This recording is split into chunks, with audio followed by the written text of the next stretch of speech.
senhores, queridas irmãs, queridos irmãos espíritas, caras amigas e amigos que nos acompanham pela Web TV Mansão do Caminho e por outras redes da internet, nossos votos de muita paz. Hoje é um dos dias máximos da tradição cristã a respeito das festas celebradas pelos judeus, a Páscoa, a passagem, como nos reportamos na última quinta-feira, a libertação dos hebreus do tacão dominador do Egito. E aquela libertação, caracterizada pela travessia do Mar Vermelho, ofereceu àquele povo que estava escravo fazia 400 anos a liberdade política, sociológica, humana. Mas, à semelhança das terapêuticas psicológicas modernas, aquela libertação, de maneira nenhuma, foi a conquista da liberdade interior. Os psicoterapeutas da Segunda Guerra Mundial constataram que a maioria daqueles que sobreviveram ao Holocausto, aqueles que foram libertados em última hora, quando os campos de concentração foram invadidos pelas tropas russas, americanas, anglo-francesas, que, apesar de estarem livres de Hitler, continuavam sob a escravidão imposta pelo nazismo. Porque agora eles tinham liberdade de espaço físico, mas a mente estava dominada pela mágoa, pelas recordações dolorosas daquele período de escravidão, nos terríveis campos de extermínio, o que, de alguma forma, continuava neles o mesmo processo execrando do ódio nazista contra a raça hebreia. Em uma análise da libertação dos hebreus, de fato, eles se viram livres do tacão imperial dos faraós, Ramsés II, mas estavam agora, nesse largo período de 40 anos no deserto, sob o tacão do Império Romano, que governava praticamente o mundo. E Israel, depois do primeiro triunvirato, quando César conquistou a Palestina e deu à Assíria a governança daquele povo inquieto das margens do Mediterrâneo. E então estabelecem esses estudiosos do comportamento que a maior liberdade não é aquela que nos permite a locomoção, ir e vir, que é um dos regulamentos básicos da democracia. O direito de ir e vir a qualquer lugar. O direito e o dever de proceder de acordo com o estatuto legal, que é a Constituição de cada país. A grande problemática é a libertação interior daquilo que nos ata ao que foi desconfortável, ou que foi beneficioso, e agora não tanto. Chegamos à idade adulta, à velhice, e ao invés de desfrutarmos dos dias bons, o rosário de lamentações a respeito da perda da saúde é muito grande. Nós somos livres para ter saúde, mas a máquina desgasta-se, envelhece, desestrutura-se. E é natural que venha um outro presídio, que é o das doenças.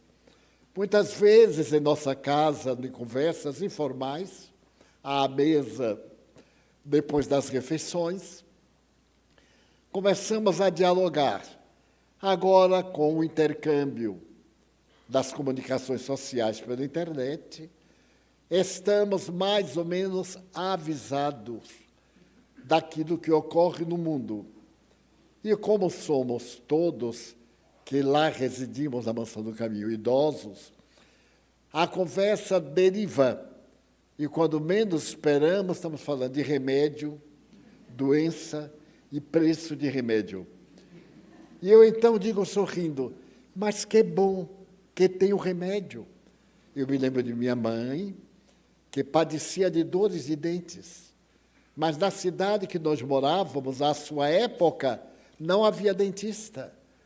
Então, havia o hábito de colocar na cárie dentária uma pedra de incenso, para que ela arrebentasse o dente, diminuísse a dor, já que não tinha nem quem arrancasse o dente.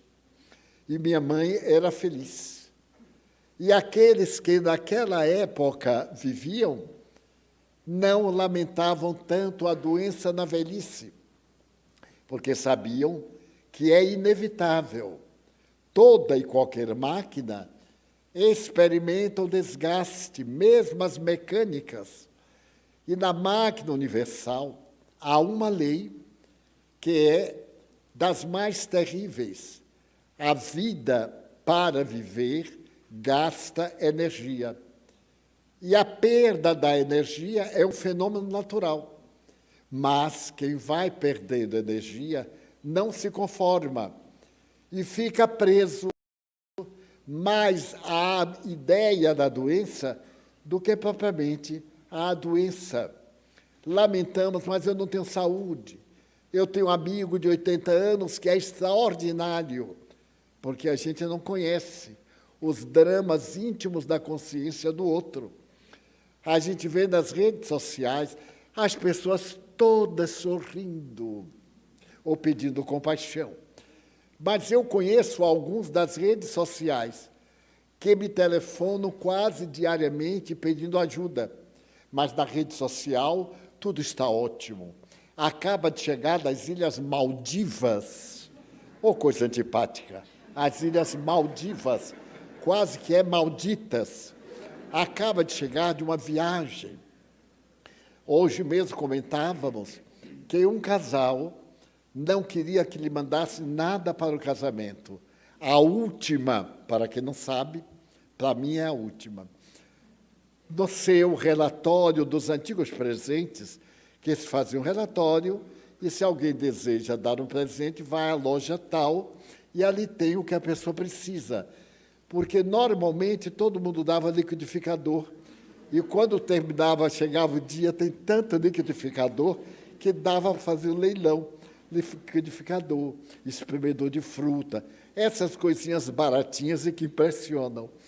Mas esse dizia o seguinte: dei-nos o dinheiro que ia comprar o presente para nos dar, porque nós preferimos esse dinheiro porque podemos fazer uma viagem à Itália, uma viagem de lua de mel, é a última.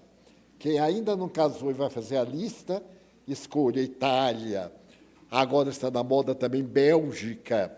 O chocolate da Bélgica hoje é considerado um dos melhores do mundo, batendo na Suíça. Mas os suíços dizem que é transitório. Ele vai ficar ruim de novo e o suíço toma lugar.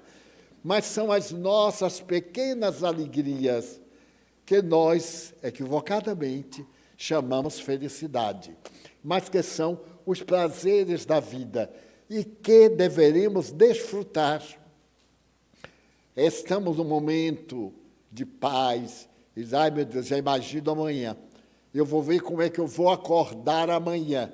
E já planeja estar infeliz amanhã e fica infeliz desde hoje. Então, às vezes eu pergunto, e hoje como está? Hoje até que está bom. Mas a minha preocupação com amanhã é tal que hoje não está bom. Eu digo, mas tem que ter um ontem para ter um hoje e ter um amanhã. É que nós temos a tendência da queixa. A queixa é o melhor paliativo para quaisquer doenças. Se a gente conseguir superar a queixa, diminui muito a problemática que nos aflige. Há alguns dias, eu recebi notícias a respeito de uma amiga muito querida, que estava desolada. E de tal forma me foi formulada a notícia que eu fiquei muito preocupado.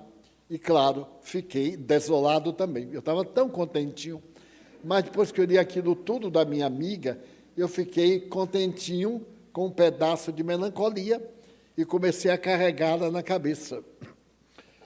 Uma terceira amiga soube de que aquela primeira amiga, cuja segunda amiga me escreveu, estão entendendo, né? Não estava tão ruim assim. Não estava bem. Porque uma pessoa de 85 anos pode estar ótima, mas tem 85 anos. Já viveu o suficiente, já gozou, já desgozou, já ficou triste, já casou, não casou, descasou, teve filho, não teve filho, viveu 85 anos. E então me fez uma carta. Não fique preocupado com a preocupação que fulana lhe mandou dizer na carta, porque, afinal, ela, a outra, não está tão doente assim. É que ela tem um temperamento insuportável. Ela se isola e fica dando uma de Marte. Aí já entrou a maledicência, né? Com todo carinho, já começou a meter o pau naquela que não está bem. E eu vi que isso fazia bem a ela. E então ela está bem. Eu mesmo estava pensando em convidá-la para fazermos uma viagem, mas aquela que lhe escreveu antecipou e proporcionou-lhe um dia maravilhoso. Ela saiu alegre. Já vê que quem chega mal ao almoço e sai alegre é porque o mal era fome. Não era uma coisa tão desagradável. Mas a fome vai voltar antes do jantar. E se comeu o suficiente para ser um almoço ajantarado, amanhã de manhã vai ter necessidade. E ela vai ficar depressiva da mesma forma. Então, tranquilize. Eu aí fiquei triste com a fofoqueira que me mandava uma notícia alegre, mas que era triste. Veja que há quem possa no mundo. Então, esse introito, para nós fazermos uma análise da grandeza do Evangelho de Jesus. Hoje, que é o sábado de Aleluias, precede ao momento da ressurreição, amanhã pela madrugada, é o momento de libertação. E a figura de Jesus é tão incomparável que aqueles que o amam não padecem dessas injunções, sabem relevá-las. Um amigo muito querido mandou hoje pela internet um vídeo que, se eu pudesse, mandaria para todo o mundo. É uma das mais belas composições que eu vi sobre a Páscoa. Aparece a figura de Jesus, aquela que foi retirada de uma película em que ele se apresentava muito marcado pela lapidação. E então o artista imagina o seguinte: se de repente você abrisse os olhos e Jesus estivesse diante de você, como é que você se sentiria? E então aparece uma jovem que está com um tecido na vista e lhe é retirado, e ela vê Jesus, então tem um choque. E ele tenta interpretar o que ela sentiria de ver aquele homem lapidado, banhado de sangue, a coroa de espinhos. Logo de imediato, um rapaz do tipo comum é tirado a venda dos olhos, e quando ele percebe que é Jesus, a expressão dele modifica completamente. A terceira, de uma senhora madura, acostumada aos testemunhos da vida, e que o vê e tem uma expressão de encantamento, de surpresa. E a quarta é uma senhora de mais idade, que não sabe o que fazer, começa a rir. A primeira fica aturdida e começa a imaginar, mas por que na minha vida eu não me dediquei a meditar no que este homem ensinou? Ele morreu para que eu tivesse vida. As lições que eu aprendi na minha religião, seja ela qual for, desde que cristã, falou-me que ele, por amar muito, foi incompreendido, chibateado e crucificado, e morreu. Mas ele voltou, porque nos ama tanto, que voltou para nos dar uma boa notícia: ninguém morre. Aqueles que nos anteciparam na viagem de volta retornam para dizer-nos que vale a pena lutar pelo bem, já que nós vamos viajar de volta à casa. A nossa casa real não é a terra.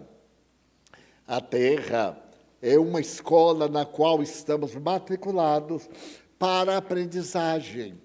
E em toda escola existem bons mestres, admiráveis psicopedagogos, maravilhosos edifícios e péssimos, que fazem parte do cotidiano, e que é necessário com eles aprender a lição de vida, para depois podermos movimentar-nos na nossa idade, na própria sociedade.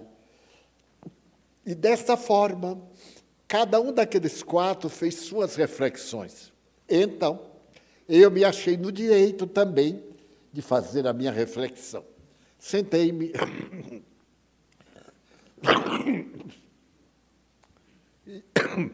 e tirei a venda dos meus olhos e olhei o meu Cristo. Cada um de nós tem a sua imagem, a sua visão de Cristo, mais, menos, triunfal, amarga, pessimista, dolorosa ou encantadora no Sermão das Montanhas. Ele de pé, diante daquela multidão, cantando as glórias do reino dos céus. Então eu fiz a minha catarse. Ele disse: é verdade que nós já nos conhecemos. Não fico muito surpreso de vê-lo, porque eu sei que o Senhor passou por esse transe. E esse transe deixou-lhe marcas inconfundíveis. Mas o que eu noto é que você não está magoado comigo, nem com aqueles que o feriram. Então, ensine-me a proceder assim. A quando me vierem as dores, porque eu tenho uma vida muito saudável, cercada de amigos, de benfeitores, de pessoas generosas, idealistas, pessoas que sonhamos com o bem da humanidade, há de vir o momento de uma doença incurável, porque ninguém morre de saúde, morre de doença, uma problemática de natureza moral, que me seja difícil de resistir àquilo que eu acho justiça, que você, disse-lhe, dê-me o aspecto da dor, porém, o olhar de serenidade. Porque uma das quatro pessoas disse assim: eu não acreditava nele, mas o olhar dele penetrou-me de tal forma que eu estou sensibilizado. E a pessoa começou a chorar. O seu olhar, este olhar com que me fita, é um olhar de perdão, não é um olhar de mágoa, de suspeita, de amargura. E me sinto muito feliz, porque você me deu a honra de falar sobre o seu nome, de dizer que você é o amor pelo qual todos sonhamos, aquele amor que somente nos dá plenitude, nem um desencanto, nem uma decepção, nem uma mágoa, nem uma queixa. E então, eu fiz um salto quântico nas minhas memórias e me lembrei que estava com uma programação de palestras pelo estado de São Paulo faz muitos anos, 40 anos talvez. E naquela época, eu tirava 10 dias ou todas minhas férias, e cada dia falava de uma cidade. Programava com uma antecipação muito grande para que houvesse preparação, divulgação, a fim de que, ao chegar a cada cidade, já tivesse o programa estabelecido. E estava viajando pelo noroeste de São Paulo. Meu guia e amigo era um médico. Ele era diretor do centro médico e era um grande idealista. Para mim, que era muito jovem, este homem era um exemplo, porque, dedicado à medicina, ele não apenas cuidava da organização fisiológica, mas da realização moral dos seus pacientes, demonstrando que a doença vem da alma para o corpo. E, muitas vezes, o problema vem do corpo para a alma. E estava entusiasmado. Naquela noite, eu deveria falar na sua cidade. E o maior auditório que havia era a sala de esportes de um colégio, de um ginásio, que, na época, havia um governo que programou ter o dia inteiro, pela manhã, a parte cultural, à tarde, a parte profissional. Almoçava na escola e etc. Era um programa de educação muito avançado para o tempo. Mas, de repente, deu uma chuva torrencial, tão terrível, que o alicerce daquela sala onde teríamos a palestra ficou abalado. E o Corpo de Bombeiros avisou ao médico que não seria possível a realização da conferência lá, que iria atrair muita gente da redondeza e poderia ter uma catástrofe. Era justo. E ficamos ambos muito preocupados. A chuva passou, mas os danos ficaram. Depois de muito tempo, eu pedi-lhe, vamos até lá olhar para ver se é um risco imediato como é. E passamos, na viagem, pela região da prostituição. Anteriormente, nas cidades do interior e na capital existia a chamada Zona Rosa, a Zona do Prazer, ou simplesmente a Zona, onde a prostituição remunerada tinha o seu papel. E como as ruas estavam muito alagadas, aquela que passávamos na região dos prostíbulos estava liberada. E eu vi uma construção enorme, como um armazém. Então eu perguntei, mas o que é isso? Ele disse, é a sala de baile daqui do bairro. Eu disse, vamos ver se houve alguma coisa. Ele disse, mas, Divaldo, é o lugar em que ocorrem as coisas mais lamentáveis. Eu disse, mas então é o lugar próprio, levar o médico ao doente. Não adianta levar o médico aos anjos, o que é que ele vai fazer lá? Mas levar o médico aos prostíbulos, à miséria, foi o que Jesus fez. E insisti. Ele era um pouco puritano, mas aqui é uma região, eu digo, é uma região comum. Ela está poluída, mas se fizermos brechas nas represas do mal, ela deixará de ser poluída. E o convenci a parar. Batemos a porta, os responsáveis abriram, e nós entramos. Era uma sala, vamos dizer, metade desta. Para o local, era extraordinária.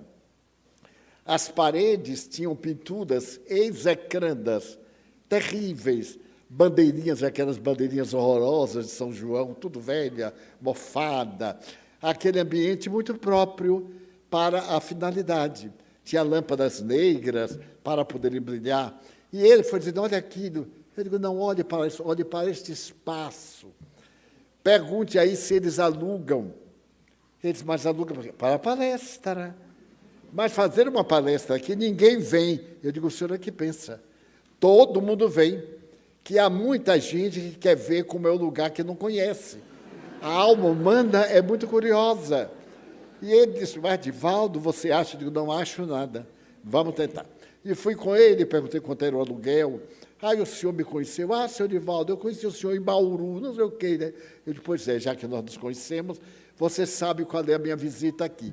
É que hoje não vai ter o baile. Ele disse, por quê? Eu digo, porque vai ter a palestra. Ele disse, aqui? Eu digo, aqui. Mas, aqui? Eu digo, aqui. Ele duvidou e eu, Apontei com o dedo. E aí ele apresentou assim, não, tudo isso dá jeito. Pode ficar, já tem na imaginação uma paisagem muito boa. Ele disse, olha, como é para Jesus Cristo, eu cedo, porque você vai falar sobre Jesus, né? Eu digo assim, com certeza, tranquilamente. Muito bem, acertamos, e eu resolvi chamar a juventude espírita, reuni a meninada às 4 da tarde e pedi para comprarmos alguns tecidos brancos, e fomos a umas lojas, compramos tecidos bem baratos, e colocamos, cobrindo a paisagem, mas ficou uma beleza aqui do tudo alvo, remendado, para cá, para lá, para cá. A lâmpada preta, eu botei um pano verde, para que o verde melhorasse o ambiente. E aí, eram já 6 horas. O corpo de bombeiros disse, é inusitado. Nós íamos ao cabaré, que era a palavra antiga, que, em realidade, em francês, não é a tradução exata de português. Cabaré é qualquer sala de danças na França. Muito bem. Então, eu disse, e agora, Edivaldo? Eu digo, nós vamos conversar com a primeira-dama, porque se a esposa do prefeito for, todo mundo vai. Aí o senhor conhece o prefeito? Ah, sim, e fomos ao prefeito. Eu falei com ela, expliquei que eu pretendia fazer uma palestra muito boa, mas ela lembrava, sim, seu Edivaldo, e onde vai ser? Ele vai ser numa sala que o povo chama o cabaré da cidade.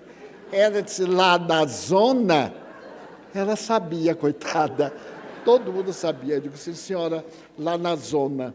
Mas como é que faz? Eu digo, a senhora pede ao delegado, é a primeira-dama, para botar um policial numa esquina, outro policial na outra esquina, para que as pessoas habituês não vão. Deixem para ir depois das 10 horas, porque vamos ter um espetáculo em 2 fases. A palestra até as 9, 9h30, depois aberto para o dia a dia, depois das 10 horas da noite. Ela disse, mas... E o senhor está me convidando para ir? Eu digo assim, senhora, porque se a senhora for, a cidade inteira vai. Ela disse, então, peraí, deixa eu pensar. Vou telefonar para a esposa do juiz. E ela vai telefonar para a esposa do delegado de polícia. As 3 maiores damas da cidade, que tinham uma curiosidade imensa de ver o que se passava lá, aqueceram e disseram assim, pode anunciar que somos as convidadoras para todo o público.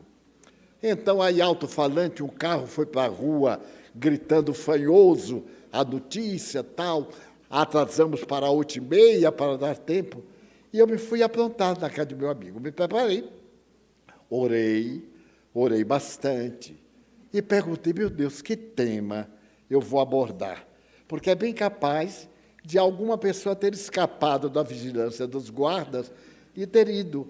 E nós vamos dar uma ideia de Jesus que talvez ela nunca tenha ouvido ou terá dificuldade de ouvir. Muito bem. Quando eu estava chegando lá, a rua estava entupida. Eu entrei, a sala estava vazia, porque no interior é engraçado. As pessoas sempre olham o que é que o outro fazem. E estavam olhando se a primeira-dama ia. Se a primeira-dama fosse, todo mundo ia. Então, chegou a primeira-dama, nós recebemos, entramos. Quando ela viu aquilo vazio, disse, o que é isso? Eu digo, chame o povo. Ela chegou à porta, venham. Aí, lotou. Ficou lotado com gente em pé. Eu digo, meu Deus, que responsabilidade. É a minha primeira palestra em caráter especial. E agradeci a Deus a chuva. Então, eu me lembrei de falar sobre Maria de Madalena, a mulher equivocada que se apaixonou por Jesus. Eu digo, está o tipo do tema para o local. E então me entusiasmei e contei a linda história de Maria Madalena. Para mim, é a minha melhor palestra de todas as 500 e poucas que eu tenho feito ultimamente. E então eu falei, me comovi, as senhoras comoveram. Houve choro, ranger de dentes, tudo que se possa esperar. Terminamos. E quando fez a fila dos abraços, lá no fundo tinha uma mocinha de uns 22 a 25 anos. Ela veio e me disse assim, seu Divaldo, eu não podia deixar de falar com o senhor, porque eu trabalho aqui. Eu digo, que bom, e gostou da palestra? É isso que eu quero lhe falar. Quando eu vinha para o nosso trabalho, O guarda que atendia não deixou, mas ele era meu cliente. E eu disse para ele, deixa eu ir. Eu nunca estive no lugar de gente direita, porque tem uma linguagem própria, né? Gente direita, gente torta, gente quebrada, de qualquer forma. E deixa eu entrar, eu estou tão bem vestidazinha. Estava mesmo. Estava assim vestida como uma dama. E ele disse assim, se alguém souber que você foi, eu perco o emprego. Ela disse, eu não vou dizer a ninguém. E como quem está lá não me conhece, porque é gente da sociedade, engano dela. Porque a sociedade de lá era que mantinha a sociedade de cá. Tudo tem seus caminhos, muito bem. E então ele deixou entrar, e o senhor falou de uma de nós. O senhor poderia me explicar mais um pouquinho quem era ela? Eu disse, olha, minha filha, infelizmente, eu tenho agora um outro compromisso, porque terminada a palestra, sempre tem um lanche numa residência, onde eu vou para conversar com as pessoas, e fico normalmente até 11 horas, meia-noite. Exceto se você, terminado o seu trabalho, for à casa que eu estou hospedado. É a residência do doutor fulano de tal. Ele disse, ele é o médico lá do posto, ele me conhece muito, porque cada mês eu faço o exame de saúde para ver minha situação no trabalho. E ele é um homem muito bom. Eu digo, é espírita. E disse comigo, agora eu vou ver se ele é mesmo espírita. E então chamei-o e disse, doutor fulano, essa nossa irmãzinha precisa falar comigo. Mas amanhã, às 6 da manhã, nós já viajaremos para Marília, e eu não terei vez, então eu a convidei para ir à sua casa. O senhor permite? Ora, como não? Perfeitamente. E o jantar, eu digo, faremos o lanche onde for, e mais ou menos 11h30 estamos de volta. Seja bem-vinda, sabe de modo, não sabe? Tá? Eu digo, nossa, ele é espírita mesmo, porque nem todo mundo tem a coragem de enfrentar sua própria consciência e prefere mascarar, vestir a máscara, o ego de honra, quando muitas vezes é um ego de muita decadência moral. Fomos ao jantar e eu fiquei muito curioso, porque homem não é curioso. Dizem que curiosidade é feminina, mas como agora está na moda de ser trans, eu aí fiquei curioso, para saber o que é que ela queria me falar. Muito bem, chegou 11h30, começou a chover, e eu digo assim, doutor fulano, vamos logo. E quando nós chegamos perto da casa dele, embaixo de uma árvore, ela estava tomando chuva. E eu disse, entre, minha filha. Ela olhou para ele, ele foi, pegou-a, levou-a até a sala, e começamos a conversar. Porque eu sofro de insônia. Não me faz mal se não dormir. Ela disse, eu também. Então, orelha boa, o senhor vai deitar, porque amanhã vamos levantar às 5. Para mim não faz diferença. E conversamos. Conversemos, eu não sou de conversar muito, até a hora de tomar o café para ir embora. Ainda eu pedi para tomar café conosco, e ele que pague, problema dele, que mandou me hospedar. E nos despedimos. E ela então me disse, mas, senhor Divaldo, que história linda de Maria de Magdala. Muita coisa ela não entendeu, as sutilezas psicológicas, mas eu expliquei em termos bem naturais. E ela ficou apaixonada, e quando disse assim, senhor Divaldo, eu posso pedir a ela para ser meu guia? Eu digo, pode e deve. Todos nós deveríamos pedir a quem tem experiência para nos ajudar. E ela tem muita experiência nessa área. Muito bem. Quando terminamos, despedimos-nos, e ela me disse essas palavras, bem simples, o senhor não vai se arrepender, senhor Divaldo. Eu digo, não, eu não me arrependo. Eu sempre penso bem, porque quando vem o arrependimento, eu digo, agora é tarde, deixa para lá, não me arrependo de nada. Retifico o erro e vou levando adiante. Passaram os anos e eu me esqueci completamente. Voltei à cidade. A cidade se havia tornado muito importante no estado de São Paulo, e hoje é muito importante. E então, ia proferir uma nova palestra. Agora já havia um salão próprio para conferências, propriedade da prefeitura, o senhor prefeito era simpático ao espiritismo, e muito bem. Então, eu fui proferir a palestra, não me lembrava das ocorrências. Ainda no carro, ele me disse assim, o médico, como foi difícil daquela vez. Aí é que eu comecei a relembrar, digo, veja Deus como é. Se nós vencermos a primeira etapa, a segunda é mais fácil. Sempre nós temos argumentos para avançar mais. E fui proferir a palestra. Proferi a palestra, agora um outro tema, próprio para a época. E quando eu terminei, a filha, os abraços. E agora, uma mulher, já um pouquinho mais gorda, uns 35 anos no máximo, se aproximou de mim, bem penteada. Naquele tempo usavam uma coisa no cabelo, um rolo que fazia aquela polpa, aquela coisa horrível, mas que na época era bonita. Ela então chegou e perguntou assim, o senhor se lembra de mim? Eu disse vagamente, não lembrava nada, vagamente. Eu sou aquela meretriz que conversou com o senhor, ela disse outra expressão, que conversou com o senhor depois da palestra, lembra?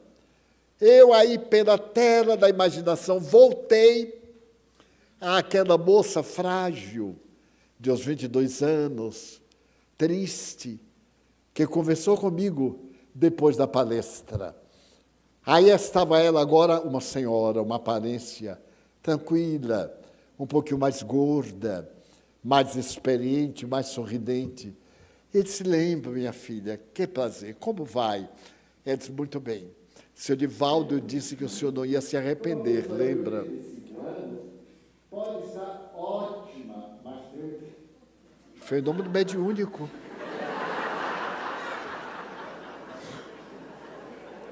Nossa, nem é o Pentecoste, que é voz direta. Muito bem. Então, eu venho de fazer um pedido. Eu digo, com muito prazer. A que hora o senhor viaja amanhã? Eu digo, muito cedo, porque nós viajávamos de carro. As estradas ainda não eram pavimentadas. E eu tenho que falar em Bauru. Então, daqui lá é bastante longe. Eu vou sair às 6 da manhã. Eu queria pedir para o senhor ir tomar café comigo. Eu digo, minha filha, é impossível. Você sabe, eu sou hospedado na casa do nosso médico. Não vou dizer a ele que for tomar café em sua casa. E teria que estar lá às 4 da madrugada. É uma coisa horrível. Ela, então, nublou os olhos de lágrimas e me disse assim, era para que o senhor visse o resultado da sua plantação. Eu perguntei, qual plantação? De Maria de Madalena. O senhor plantou Maria de Madalena no meu coração, sabia? E ela, como boa planta, está dando muitos frutos. E eu desejava que o senhor conhecesse alguns frutos. Eu aí chamei meu amigo e digo, olha, ela está me convidando para tomar café lá. Vamos fazer o seguinte, nós, antes de sairmos, passamos pela casa dela e tomamos um cafezinho em pé e vamos. Basta? Ela disse, não basta não, senhor. Tem que comer um pão de queijo. Os mineiros estão em toda parte. Eu disse, mas minha filha, pão de queijo em São Paulo de madrugada. Está tudo prontinho lá, é só torrar na hora. Eu terminei cedendo. E no dia seguinte, foram poucas horas de sono, 5h30 estávamos na casa dela. Mas quando nós chegamos, era uma propriedade rural, uma casa de fazenda com varandas. E havia uma entrada muito grande, com palmeiras, formando uma alameda. E lá na frente estava ela, um senhor, digamos de 50 anos, e ela com uma porção de crianças. Eu achei aquilo estranho, e me ocorreu, talvez, ela estivesse ali como babá daquelas crianças. Quando eu cheguei, ela disse, seu Divaldo, quero lhe apresentar meu marido. Aí me apresentou o velhote, de 50 anos. Eu apertei a mão, como vai, prazer? Pois é, seu Divaldo, ele se casou comigo. E você não se casou com ele? Eu casei também. E deixa eu ver como é que eu conto para o senhor. No dia seguinte, seu Divaldo, eu fui lá no lugar em que eu trabalhava e procurei ver quanto eu devia. Porque a vida é muito complexa. As chamadas mulheres de vida alegre têm uma vida muito triste. Elas dependem de 3 situações para viver. Pagar o bordel, 30% do que ganham. Pagar o proxeneta, o indivíduo que garante que ela trabalhe para ele. E pagar 30% à polícia naquele tempo, para poder ter liberdade de trabalhar. Então, o que fica com a gente é uma miséria. Então, a roupa melhor, é alugada. Na casa que mora, alugam tudo. E quando querem abandonar, não tem como pagar. Aí ficam, descem os degraus da miséria para a sífilis, a tuberculose, o assassinato, etc. Eu, então, fui lá e falei que não ia trabalhar mais, que ia viver por conta própria, queria levantar da minha dívida para poder pagar depois. A senhora gostava de mim como se eu fosse sua filha e me tratava como sua filha. Procurou me dissuadir, mas Maria de Madalena estava na minha cabeça. Jesus, quando disse a ela, eu peço a tua vida, um dia eu vou pedir a tua vida. E então, seu Divaldo, eu falei que ia voltar a trabalhar nos canaviais, a ser boia fria, pegar os caminhões para cortar cana, era o produto da época, em São Paulo, depois mudou para laranjas, depois para soja, e etc. E então, aluguei uma casinha de quarto, cozinha e sala, numa rua que não tem saída, uma avenida, uma ruazinha sem saída. E fui morar lá. Isso, digamos que foi na segunda-feira, o senhor falou no domingo. Na quarta-feira, à noite, eu estava me preparando para dormir, muito cansada, quando bateram a porta e eu fui ver. Era um dos meus clientes, que eu dedicava a quarta-feira, eu era alugada a ele. E então, ele foi saber o que é que me aconteceu. E disseram lá na casa que eu havia me convertido. Pensaram que eu ia ser protestante. Não, eu sou a Maria de Madalena. Não entendia nada de espiritismo, mas entendia de Jesus. Eu me entreguei a ele. E então ele perguntou que loucura era essa. E pediu para que eu voltasse. Eu disse que de forma nenhuma. Perguntou se eu amava. Eu disse que não. Eu era uma profissional. Eu ganhava do que trabalhava, agora eu ganho com corte de cana. Queimar a palha, cortar a cana, levar para o engenho e etc. E então ele disse, mas e se eu disser uma coisa a você? Um homem nunca deve dizer que ama a uma prostituta. E eu vou lhe dizer, eu amo você. Você seria uma mulher com quem eu me casaria. Ela disse, mas pode tirar o burrinho da chuva, porque eu não quero me casar com ninguém. Eu quero viver como aquela mulher que Jesus encaminhou para o bem. E ele continuou indo, mas eu não deixava ele entrar.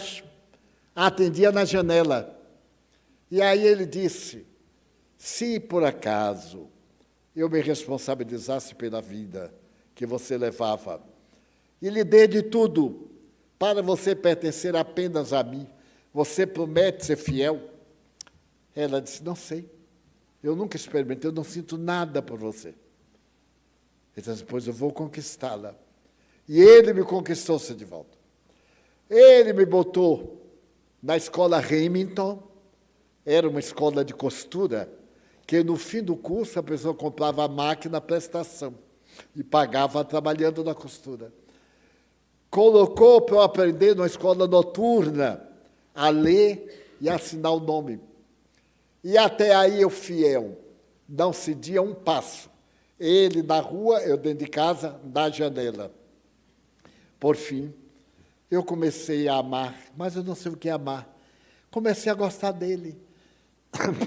Ele era tão bom comigo, era tão gentil, me falava palavras tão bonitas. É um homem rico, daqui da cidade, tinha uma propriedade, era invejado, era viúvo.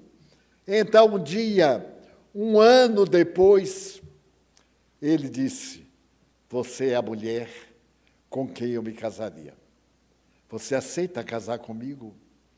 Ele só se for na igreja e nos papéis, no fórum. no religioso e no civil. Ele casou. Casou e me trouxe para cá. Eu saí da miséria, do corte de cana, para ser também proprietária daqui do que o senhor está vendo. Isso ela me contando na varanda em pé, quando eu cheguei. Daí, eu me lembrei que Jesus disse a Maria de Madalena: vai e cuida dos teus filhos. E ela disse: mas eu tenho ventre varado e nunca fui mãe. E Jesus lhe disse: das mães que não têm filhos, dos filhos que não têm mães. Então eu disse a meu marido: eu queria tanto ter um filho, mas como eu fui operada quando eu fui trabalhar lá no lugar, eu não posso ter um filho. E ele disse: eu também queria muito ser pai. E não sei como é que nós fazemos. Então eu disse para ele assim: vamos adotar uma criança? Faz um ano que o seu Divaldo esteve por aqui. Faz de conta que eu fiquei grávida naquela época. E aí a gente adotamos uma criança. Era um meninozinho de uns 8 anos. E de lá para cá, todo ano, do dia do nosso aniversário, a gente adotava uma criança.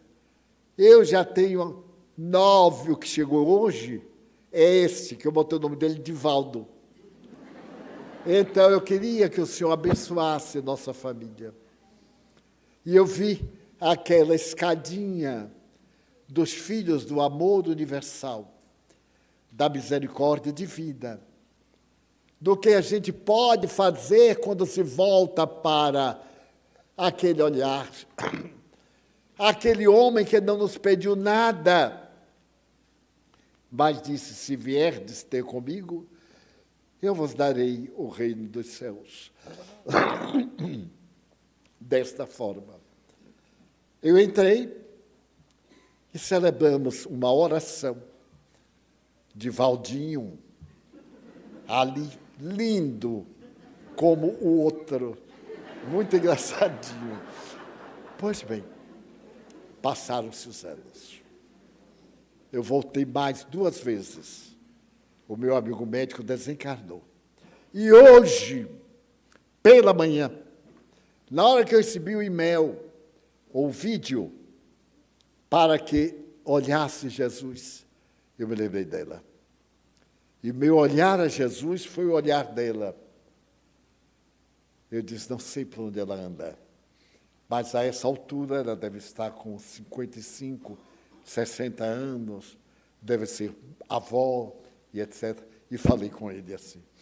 Eu digo: esse meu olhar leva-me à cidade da noroeste de São Paulo, aonde eu consegui tirar a venda dos olhos de alguém para que te visse. E te suplico, amigo querido, que abençoes a todas as pessoas enganadas, a todos aqueles que não te conhecem, não fazem por mal, simplesmente não tiveram oportunidade de conhecer, ou de conhecer o mal. As informações eram insuficientes. Falaram de um homem da cruz, mas não explicaram exatamente porque que ele foi para a cruz. Então, eu te quero pedir, amigo dos que têm esperança de uma vida melhor, que abençoes todas as mulheres que não são mães e gostariam de ter nos braços uma flor da própria carne, ou a abençoada flor da carne alheia, transformada em rosa de Sharon para perfumar o teu cadáver. E passei a tarde com a lembrança daquela jovem da noroeste de São Paulo, que encontrou Jesus de uma maneira tão peculiar. E espero que aqueles que me estão ouvindo pessoalmente, ou através das ondas Hertz, que tirem a venda dos olhos. E agora, nos próximos minutos, que nós olhemos Jesus e vejamos qual é a emoção que teremos ao contemplar-lhe a face de sexta-feira da paixão, porque amanhã pela madrugada ele ressuscita, radioso, atraindo-nos para a felicidade, para a plenitude, para o reino dos céus aqui na terra e para diminuir as nossas dores. Vamos então cerrar os olhos e pedir aos companheiros de mediunidade para que tomem os seus lugares e nos preparemos psiquicamente para que a figura de Jesus apareça em nossa tela mental e nós possamos dizer da ternura que sentimos ou do amor que necessitamos para sermos realmente plenos. Senhor,